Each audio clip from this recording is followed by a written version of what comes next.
कहते अब की दफ़ा हम देखें वहाँ से अपने बड़े भाई से ले आए, फ्रांस से हम ले आए हैं, अब की दफ़ा हम आपको नहीं छोड़ेंगे। अब मैच। अस्सलाम वालेकुम, मैं हूँ रऊफ़ क्लासर और मेरे साथ आमिर मतीन साहब मौजूद हैं। पहले तो दोस्तों को कहना था जिन्होंने चैनल को सब्सक्राइब नहीं किया चैनल को सब्सक्राइब करें।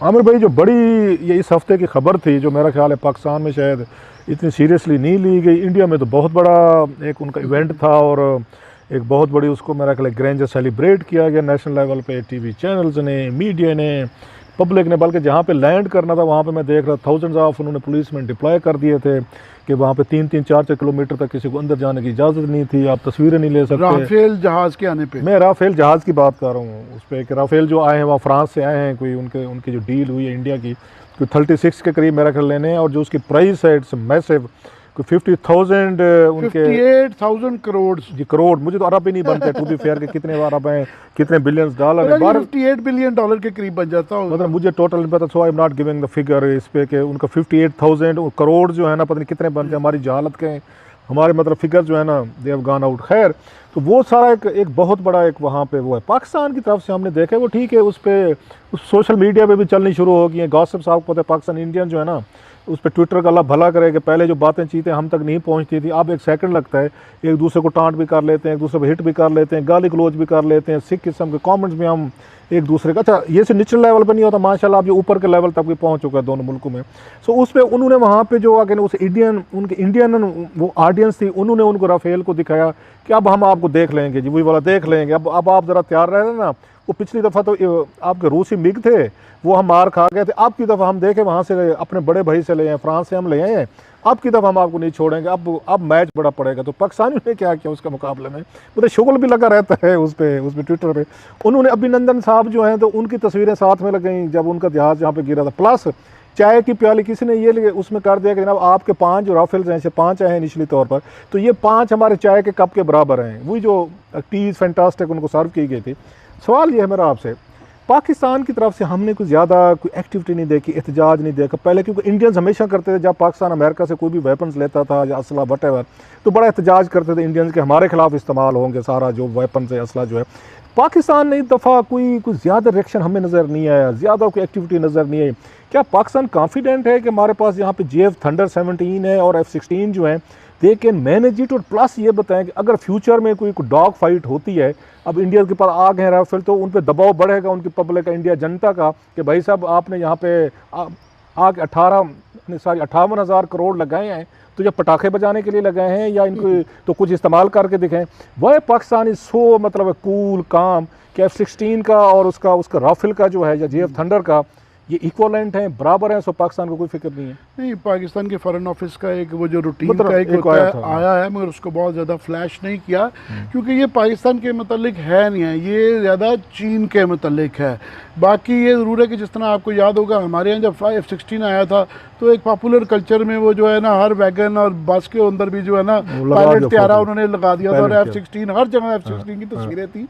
तो उनके यहाँ भी जो ये किस्म की पब्लिक रिलेशन की एक्सरसाइज ज़्यादा बना दी है, और उनके यहाँ जो संजीदा लोग हैं, हम साफ़ी हैं मगर हम उनको फॉलो करते हैं। सो हमारी नॉलेज कोई क्लेम नहीं है कि हम स्ट्रेटेजिक बहुत बड़े एक्सपर्ट हैं, मगर लोगों को पढ़ते हुए उनके यहाँ जो उनके अपने हैं, जिस तरह के परवीन सानी साहब हैं, या वहाँ उनके जनरल प्रनाब हैं जिन्होंने उस एरिया में नॉर्थ ईस्ट सेक्टर के अंदर काम किया हुआ है, उसके इंचार्ज रहे हुए हैं, उनके भी संजीदा लोग कह रहे हैं कि जनाब ये थोड़ी सी पब्लिक रिलेशन में ज़्यादा घुस गए हैं।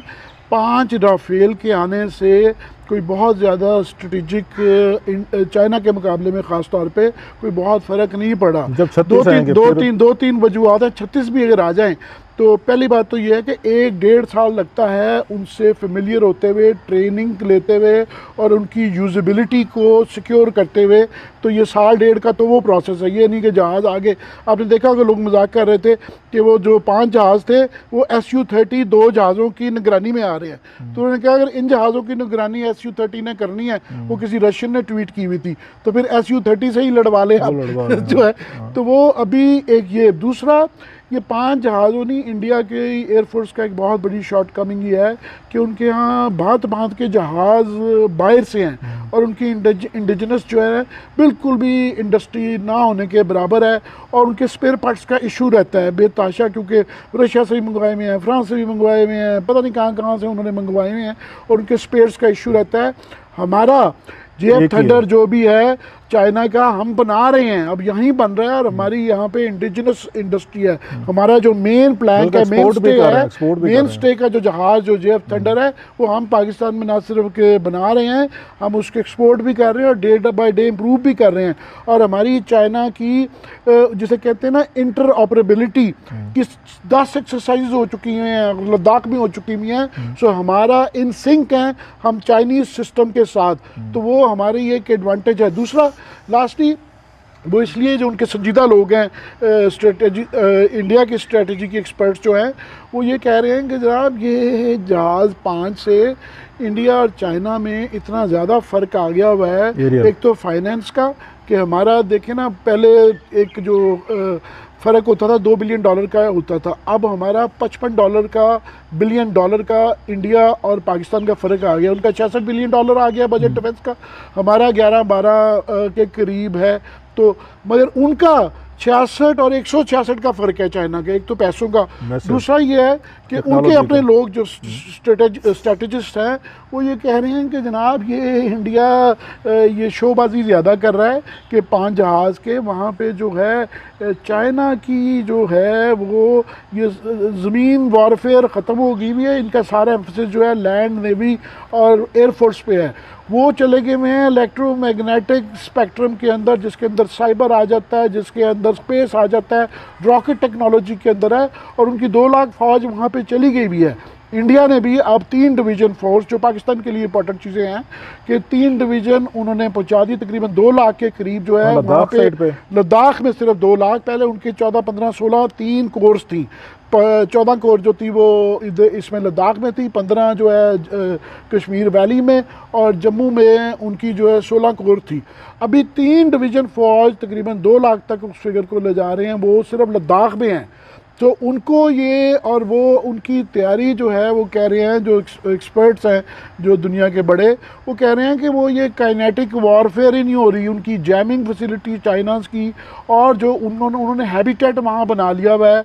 ये प्रवीण सानी साहब ने किताब भी लिखी है, ऑथर भी है, और इंडिया में शुरू में ही उन्होंने आजकल परसों भी उन्होंने बड़ी अच्छे इस पर आर्टिकल लिखा है कि जनाब चाइना ने डेप्सैंग से लेके डैम चौक तक ये पूरी बेल्ट है जो है उसमें 1.5 किलोमीटर से लेके 4.5 किलोमीटर तक वेरियस सेक्टर्स के अंदर ये ज़मीन ले ली है। और ये उसके आज कल उनका 6ठा राउंड था टॉक्स का, और ये कहीं आगे नहीं जा रही, और चाइनीज़ जो हैं इस पे बिल्कुल बाजिद है कि जनाब हमने ये नहीं दे रही। Again, they are heading towards war. ये क्वेश्चन ये है चाइना के लिए और इंडिया के लिए कि जो इंडिया के समझदार लोग हैं, जिस तरह के जो है प्रेम शंकर झा साहब हैं, उस तरह उन्होंने और एक चाइनीज़ बहुत बड़े एक्सपर्ट हैं मिलकर आर्टिकल लिखा है। उन्होंने कहा जनाब इंडिया मिलिट्री के सोल्यूशन तो है नहीं है, क्योंकि बहुत ज़्यादा इम्बेलेंस है। तो बजाय इसके कि ये पब्लिक रिलेशन करें कि 5 रफेल करें, और इनकी प्रॉब्लम है ना मोदी साहब की, उन्होंने वो 36 इंच की छाती दिखानी होती है।